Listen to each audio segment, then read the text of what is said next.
नरक चतुर्दशी की 3 पौराणिक कथा। दीपावली के 5 दिनी उत्सव में धनतेरस के बाद नरक चतुर्दशी मनाई जाती है।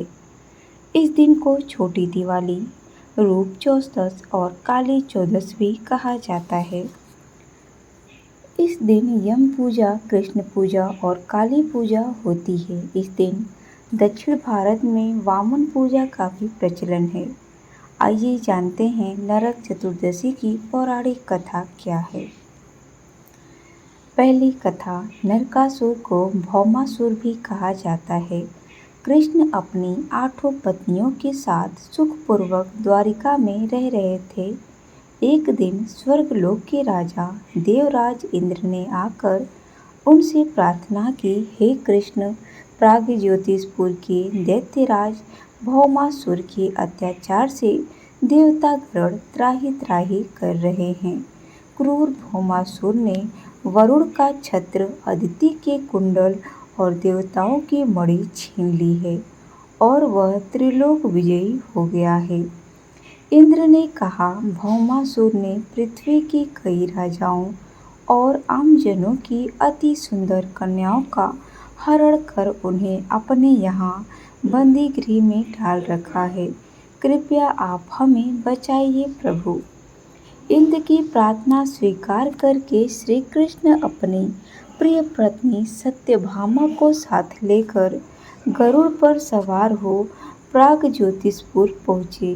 वहाँ पहुँचकर भगवान कृष्ण ने अपनी पत्नी सत्यभामा की सहायता से सबसे पहले मूर दैत्य सहित मूर के 6 पुत्रों ताम्र, अंतरिक्ष, श्रवण, विवावसु, नभुश्रवण और वरुण का संहार किया। मूर दैत्य का वध हो जाने का समाचार सुन भौमासुर अपने अनेक सेनापति और दैत्यों की सेना को साथ लेकर युद्ध के लिए निकला। भौमासुर को स्त्री के हाथों मरने का श्राप था, इसीलिए भगवान श्री कृष्ण ने अपनी पत्नी सत्यभामा को सारथी बनाया और घोर युद्ध के बाद अंत में कृष्ण ने सत्यभामा की सहायता से उसका वध कर डाला। इस प्रकार भौमासुर को मारकर श्री कृष्ण ने अपने पुत्र भगदत्त को अभयदान देकर उसे प्रागज्योतिष का राजा बनाया। भगदत्त कौरवों की ओर से महाभारत युद्ध लड़ता है। जिस दिन श्री कृष्ण ने भौमासुर का वध किया था, उस दिन कार्तिक माह की चतुर्दशी थी, इसीलिए उसे नरक चतुर्दशी भी कहा जाता है। इस दिन श्री कृष्ण ने भौमासुर अर्थात नरकासुर का वध किया था और उसकी कैद से लगभग 16,000 महिलाओं को मुक्त कराया था। इसी खुशी के कारण दीप जलाकर उत्सव मनाया जाता है। दूसरी कथा, इस दिन दक्षिण भारत में वामन पूजा का भी प्रचलन है। कहते हैं कि इस दिन राजा बलि को भगवान विष्णु ने वामन अवतार में हर साल उनके यहाँ पहुँचने का आशीर्वाद दिया था। इसी कारण से वामन पूजा की जाती है।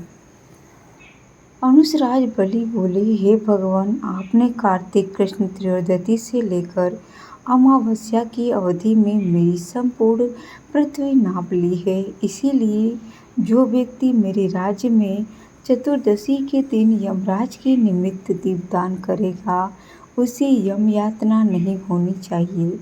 और जो व्यक्ति इन दिन दीपों में दीपावली का पर्व मनाए, उनके घर को लक्ष्मी जी कभी न छोड़े, ऐसे वरदान दीजिए। यह प्रार्थना सुनकर भगवान वामन बोले, राजन, ऐसा ही होगा, तथास्तु। भगवान वामन द्वारा राजा बलि को दिए इस वरदान के बाद से ही नरक चतुर्दशी के दिन यमराज के निमित्त व्रत पूजन और दीपदान का प्रचलन प्रारंभ हुआ। तीसरी कथा यह है कि रवि देव नामक एक धर्मात्मा राजा थे। उन्होंने अनजाने में भी कोई पाप नहीं किया था। फिर भी जब मृत्यु का समय आया तो यमदूत उन्हें नरक ले जाने के लिए आ धमके। राजा ने कहा कि आप मुझ पर कृपा करें और बताएं कि मेरे किस अपराध के कारण मुझे नरक जाना पड़ रहा है। यह सुनकर यमदूत ने कहा कि हे राजन, एक बार आपके द्वार से एक ब्राह्मण भूखा लौट गया था, यह उसी पाप कर्म का फल है। यह सुनकर राजा ने यमदूत से 1 वर्ष का समय मांगा। तब यमदूतों ने राजा को 1 वर्ष की मोहलत दे दी। राजा अपनी चिंता लेकर ऋषियों के पास पहुँचे और उन्हें अपनी सारी कहानी सुनाकर उनसे इस पाप से मुक्ति का उपाय पूछा। तब ऋषि ने उन्हें बताया कि कार्तिक मास के कृष्ण पक्ष की चतुर्थी का व्रत करें और ब्राह्मणों को भोजन करवाकर उनके प्रति हुए अपने अपराधों के लिए क्षमा याचना करें।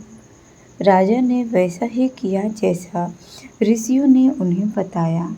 इस प्रकार राजा पाप मुक्त हुए और उन्हें विष्णु लोक में स्थान प्राप्त हुआ। उस दिन से पाप और नरक से मुक्ति हेतु भूलोक में कार्तिक चतुर्दशी के दिन का व्रत प्रचलित है। दोस्तों, आपको हमारी यह वीडियो कैसी लगी, एक प्यारा सा कमेंट करके जरूर बताएं। वीडियो अच्छी लगी हो तो प्लीज़ इसे ज़्यादा से ज़्यादा लाइक शेयर सब्सक्राइब जरूर करें। Thanks for watching my video. धन्यवाद।